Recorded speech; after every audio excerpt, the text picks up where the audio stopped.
Значи проблемот во Република Македонија е што всушност медиумскиот простор не е достапен за граѓаните на Република Македонија и затоа настануваат забуни и граѓаните не се точно информирани што се случува. Конкретно ќе зборам за БЕК, мада ова се протегнува низ сите можни процеси, во сите можни институции, за сите можни криминали во државава. А каде и да дигнеш, таму е криминал. Во врска со БЕК, значи, ние имаме процеси во суд во кои што судиите не ни дозволуваат да ги образложиме нашите аргументи и докази, не ни овозможуваат тонско снимање, зашто во тој случај тоа ќе биде документирано и ќе имаме доказ ние таму што сме кажале, ни повикуваат судска полиција, иако немаат право на такво нешто, за да ни прават притисок на рочиштата, бидејќи ние сме луѓе што сами учеле право и сами се застапуваат, бидејќи, да ви кажам, ниту имаме средства да земеме адвокат, а ниту пак имаме доверба во адвокатите. Во оваа земја тргни од адвокат до судија, 90% се за затвор луѓе. Дајте почнете да затварате ако нешто мислите да смените.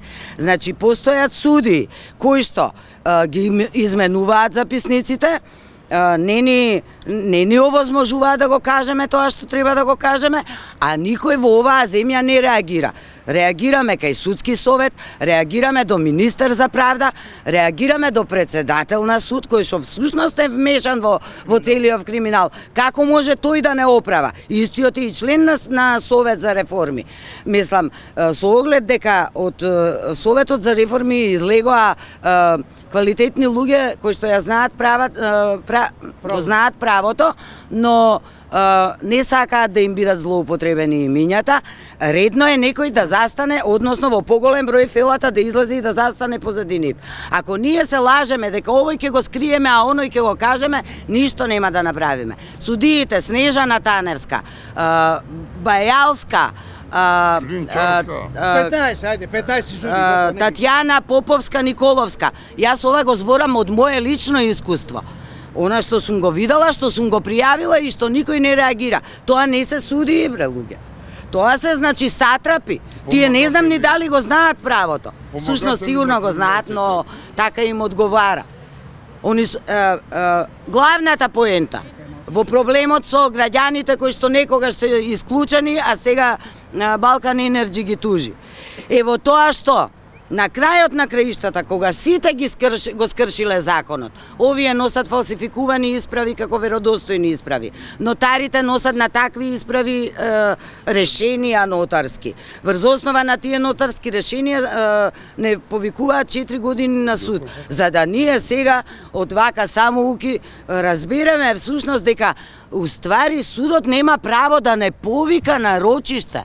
Не постои активна и пасивна легитимација на страна на странките во спорот. Во тој случај законот вика дека судот е должен да ја одбие со пресуда да го одбие тужбеното барање. Тие не ги украле личните податоци, не поседуваат од ниеден од нас матичен број.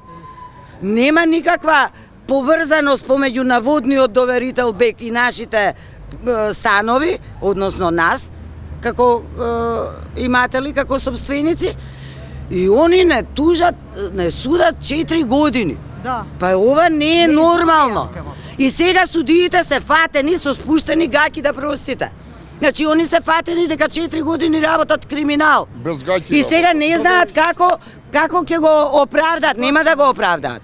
Нема да го оправдаат, во најмала рака нека си одат дома на своите деца да им бидат суди, а не да одлучуваат за човечки судбини. Затоа што ние сме овде максимално измалтретирани више. Најправда си на суд кога се појавуваш, тебе тоа ти делува на комплетната психа. Да не права муабет за материјални издатоци, најбитно е дека здравието ни го зимаат. И фамилиарни односи дома. И сега ние сме една година со нова влада. Ова нема врска со влади, ова има врска со мафија. Мафијата која пред 27 години влегла во оваа држава, на самото осамостојување и денес ги влече конците. И они се сите симбиотички поврзани. синови, керки, снаи, зетовци, Внуци. братучеди, не мора да се прекине ова. Сите да си одат. Сите да си одат и тоа, значи, она што ќе го направиме следно. Нема веќе овде да протестираме, туку секој ден ќе одиме пред собрание. Пред собрание. Јас сум го дала мојот глас на пратениците во собрание, а пратениците во собрание ги бираат тие суди и сатрапи. Или одма ќе ги разрешат, или и они нека си одат. Комплетно разорување на системот има. Не знам дали се свесни, мислат дека со бутање под кревет тоа ќе се под тепи ќе се скрие, не се крие ништо више.